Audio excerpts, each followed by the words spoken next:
Today we are going to do a tool called riding the waves of culture. First of all, I should give credit where credit is due. This material is from the work of a guy by the name of Fons Trampanage. He's written a book with the title Riding the Waves of Culture. Much of this material is from his book. I'll add some of my own stories to it, but the material is all from his book. He went and did a very elaborate research study and on I believe some 80 plus countries. He took a lot of data collected from various people in each of these countries, and he had 5 dimensions against which he mapped each country.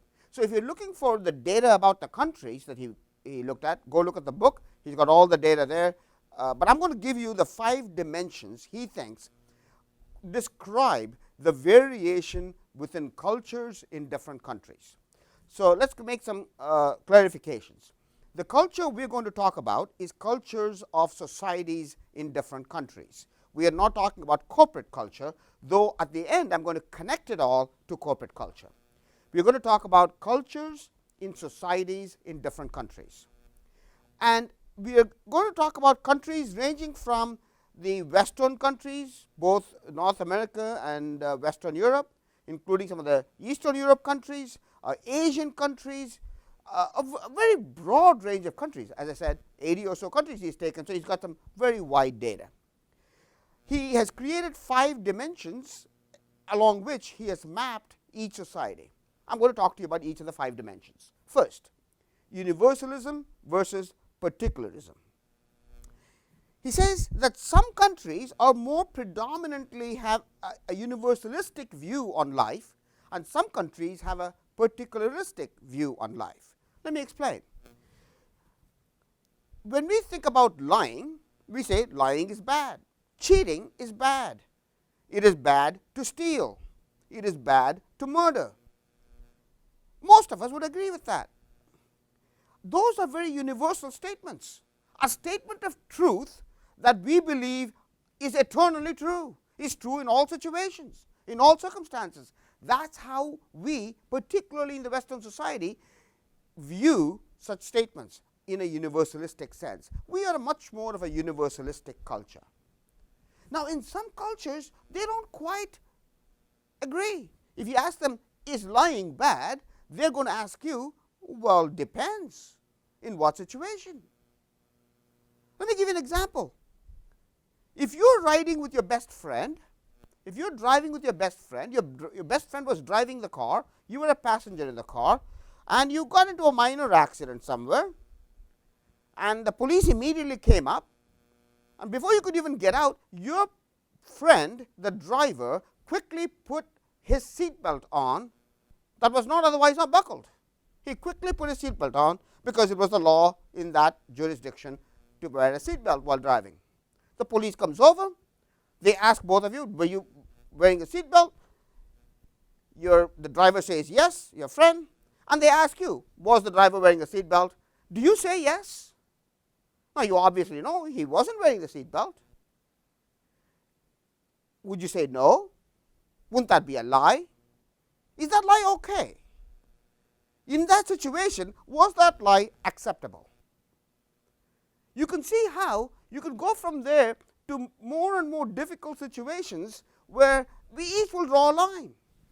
In the Western culture, we have this notion of that is a lie, that is wrong. In some other cultures, it would be, they might react, absolutely he should say yes, that he was wearing the seat belt. After all, he is his friend. I mean, he is a good friend of yours. You should of course support this friend. A very different attitude.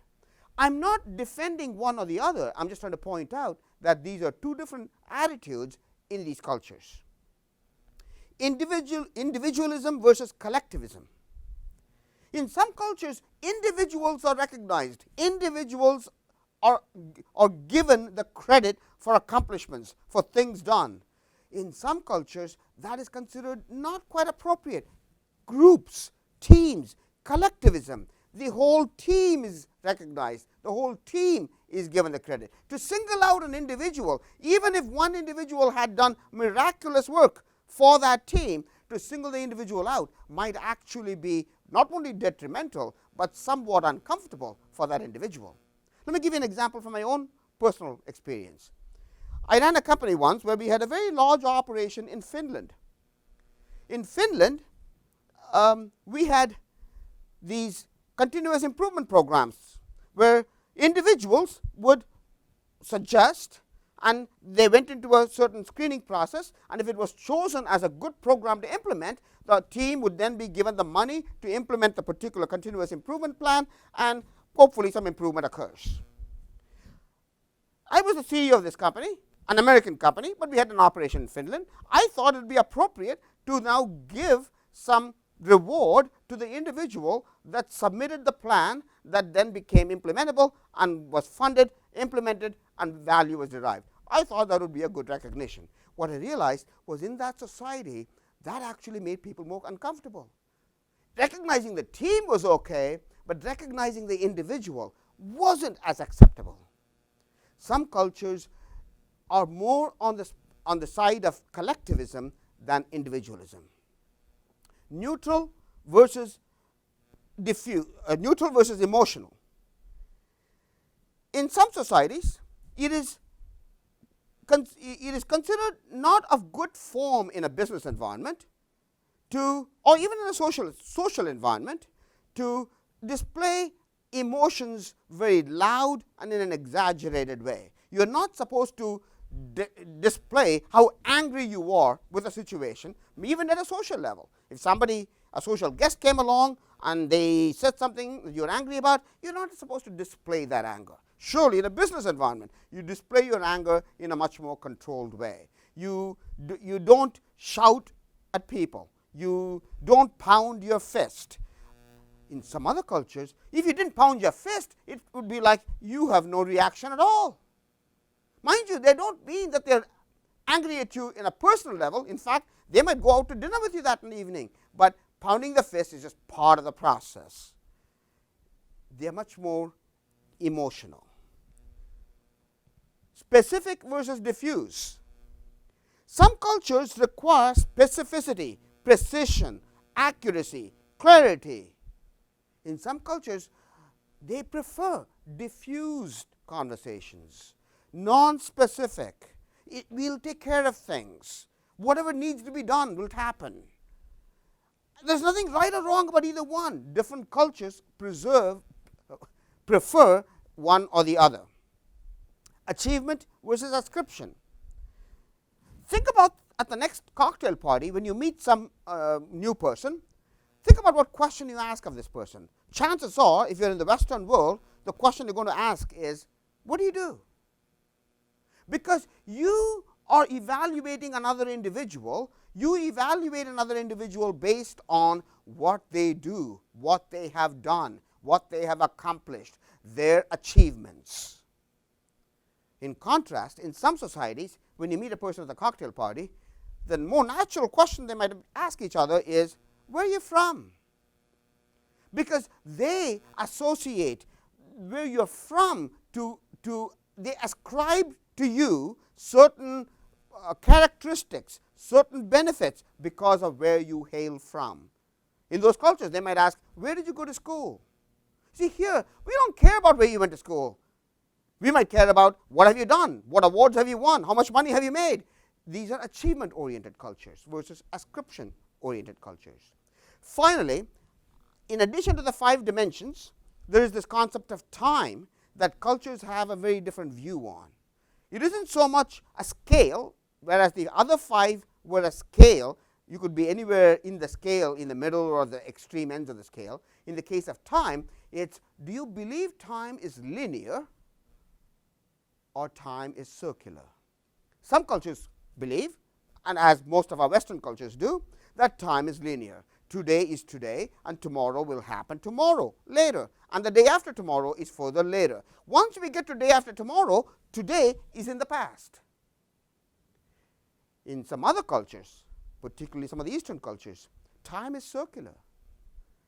We will come back to today some number of years later. Mind you, this was even true in the Mayan culture. It's very true in the Chinese culture. In certain cultures, time is circular. As a result, they have a different set of concerns about losing time. Whereas when you view time as linear, you have a very different set of concerns. Trompenaur's book, Riding the Waves of Culture, and his 5 dimensions along which cultures have a band, and the notion of time being circular or linear, gives a lot of insight into how people behave in these cultures, in these social cultures in different countries.